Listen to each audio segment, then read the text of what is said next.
To encapsulate happiness is hard, but to encapsulate your life in words is even harder. I am a firm believer that there is a single song perfect for every situation in this livable life. How does one discover that perfection? Similarly to most of my situations, I can spend what feels to be an eternity trying to perfect the outcome with little success.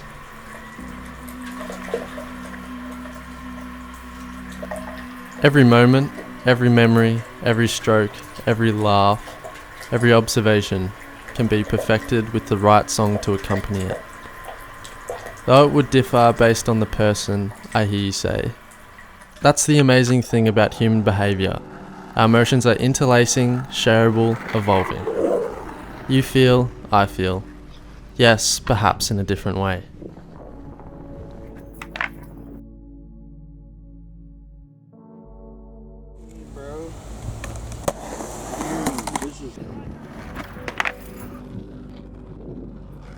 My thoughts, emotions are inexpressible with words. It is almost as if I have audible conversations in my mind, but they are condensed. The sentences shortened, yet my mind still understands. Then to write or speak, impossible.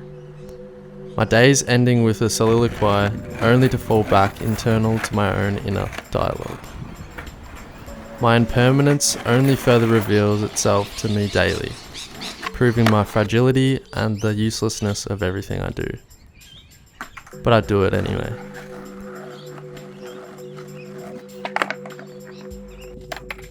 Documenting, creating, memorizing, bringing moments into existence, formulating life.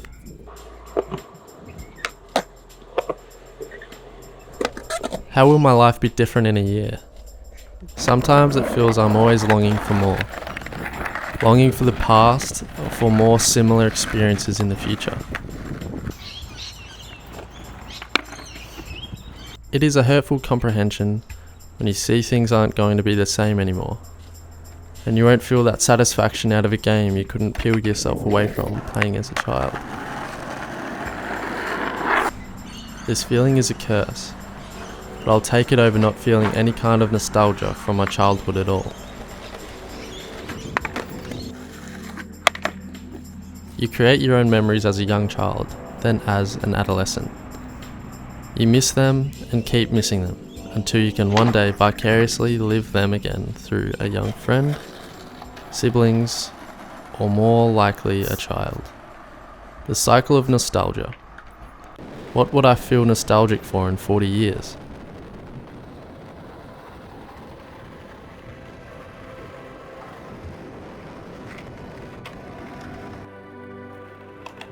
How do other people view themselves?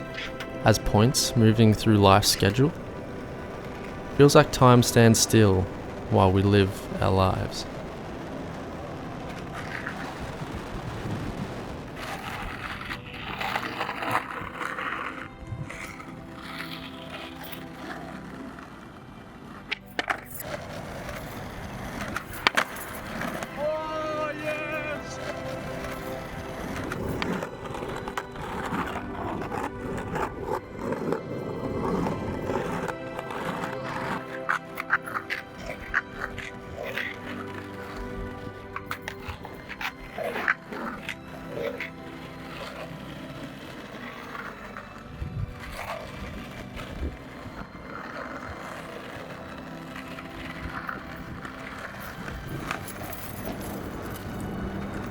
It feels like we are dots moving through time, creating lines of our individual journey.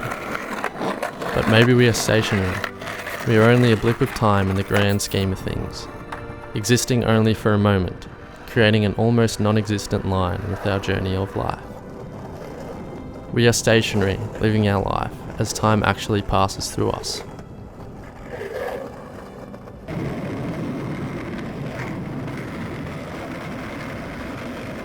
Then the next brick in the wall, the next rat of the rat race is born to live a similarly bleak yet thoughtful life.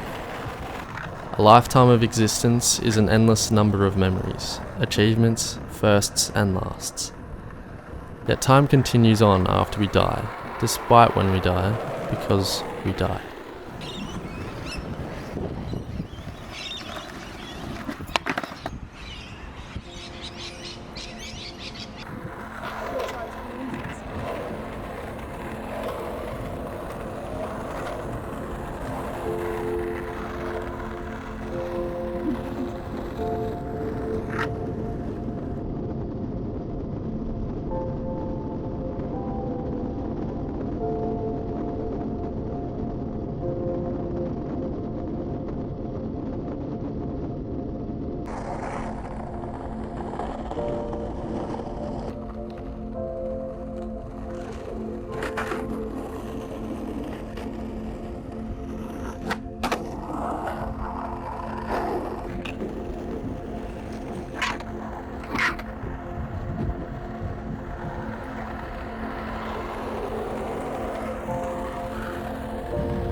Oh, I'm so dizzy.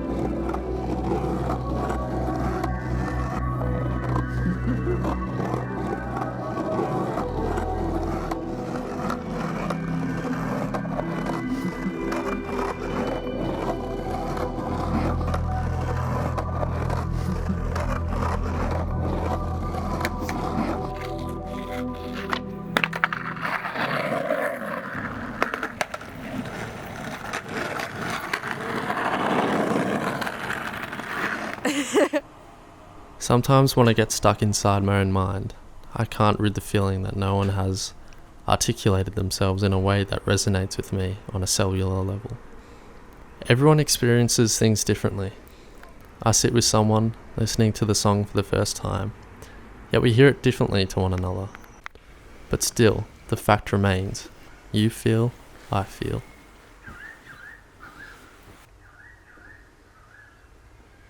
My reflective nature, the need to know someone, has felt the same, and the need I have to have things defined and definite is so strong.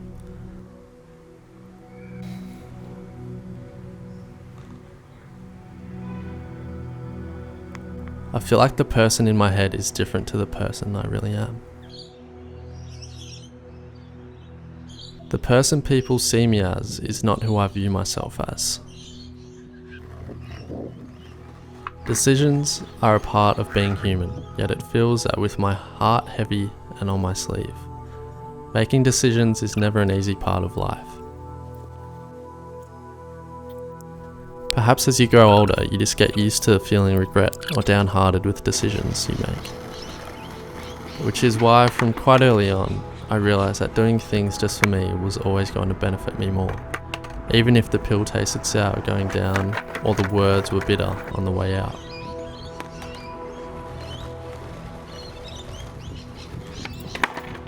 Some decisions from my teenage years left me with less friends, perhaps less easygoing memories, and definitely more judgment. On the other side, I'm sure of myself, knowing that I made those decisions for myself, not because others made them for me.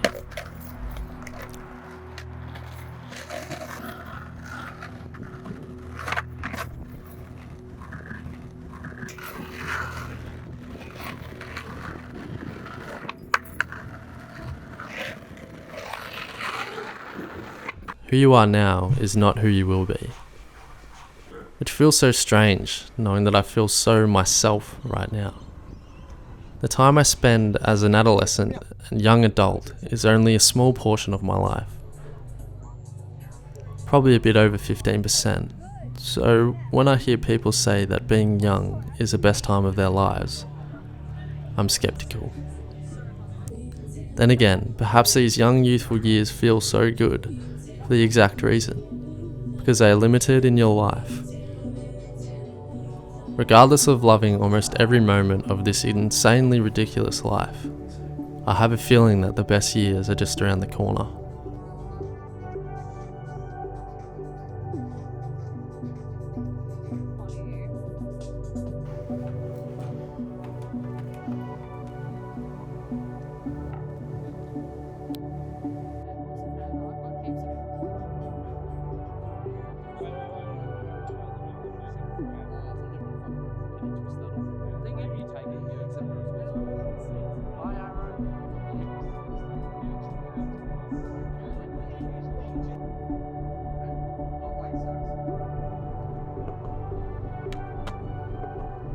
Injustice makes me so passionate. Love makes me crazy. Doing the wrong thing makes me excited. Being held back makes life feel erroneous.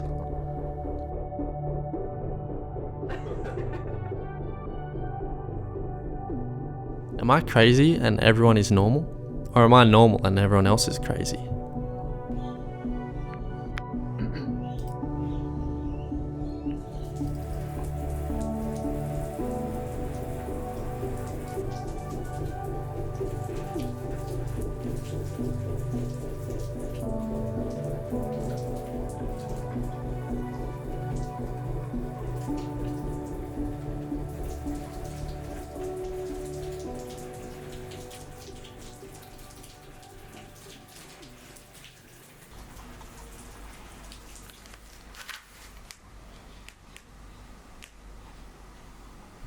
I find myself constantly drawn back to the simplicities in my everyday journey, finding beauty within each moment.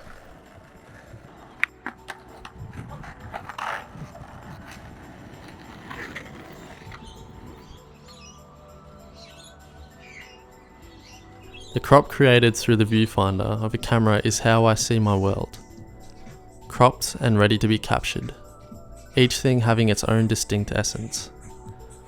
Nature among man-made structures, the placement of some typography, the layers of reflective imagery when looking out the window, the patterns everywhere in everyday life, morning frost, the heat of the sun warming only half your pillow. It's this appreciation of focused details that spans all through my everyday encounters, only exposing a lifetime of inspiration to me and gifting me unlimited photographic and painting opportunities. None of us live long enough or live far enough through life to experience the blank emptiness that is in fact death. Some things are within our power and others are not, leaving room for you to only focus on what you can manage in your journey. Sometimes it's overwhelming, in a nice way, to try and comprehend anything exists at all. It doesn't make sense, even if it has always been here. For the most part, life is just beyond human comprehension, at least for now. And it's kind of wonderful.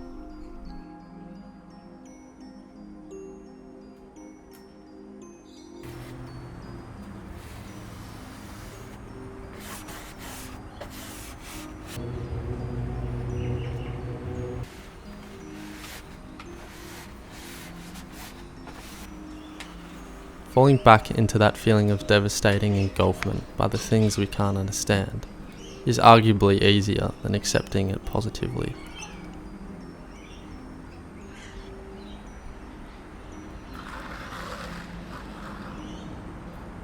The less time I've spent trying to define and categorize every unanswered question, unrequited emotion, unfinished conversation, unknown answer, and uncertain path, the more time I have felt at ease.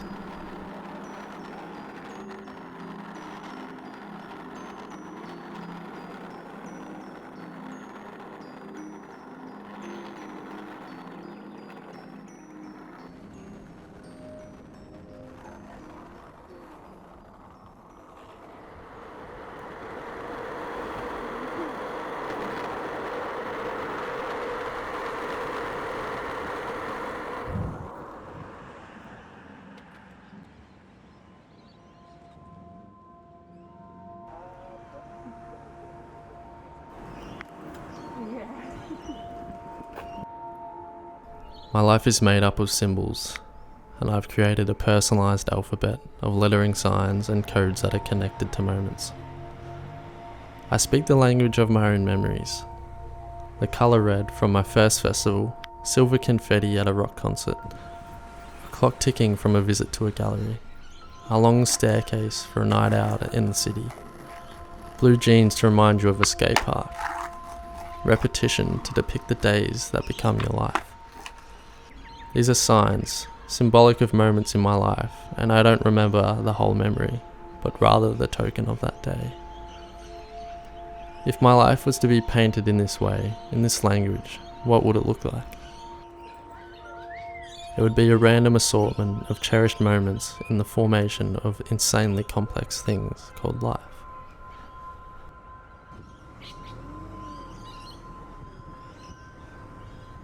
I record memories. I take photographs. I create and I paint canvases.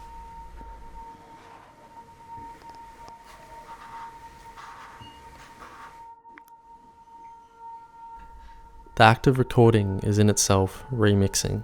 I'm cutting pieces of inspiration, if you will, from a bigger whole, making the entire world my influence. An exact copy of my memories is taken with my brain, in the same way a photograph is taken of a subject.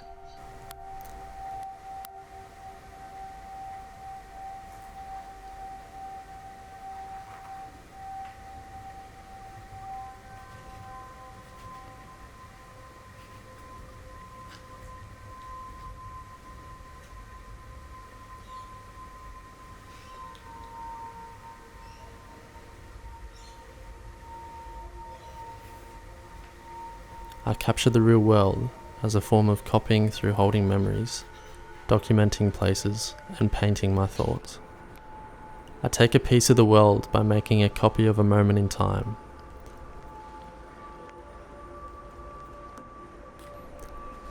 Because of this, are things ever likely to remain the way I wrote it?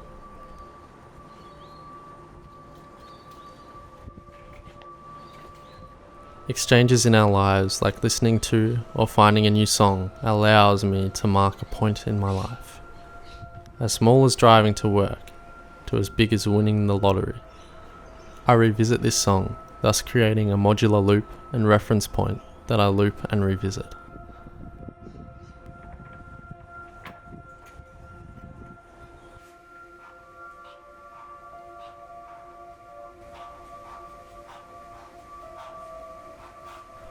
I accurately reproduce reality with my mind and hands, stealing a component of real life and a living moment.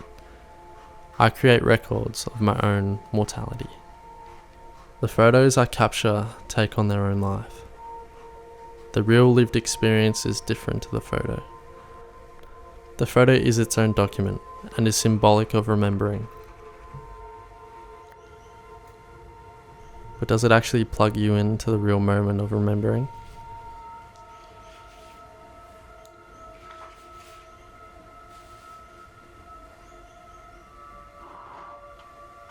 Creates a matrix of your life and the world of what your life was like, comparing it to what you documented as.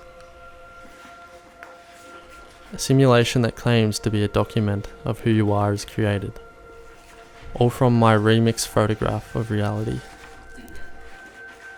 No matter how we document our lives and our memories, time will eventually come for them. tearing it apart in ways you cannot stop.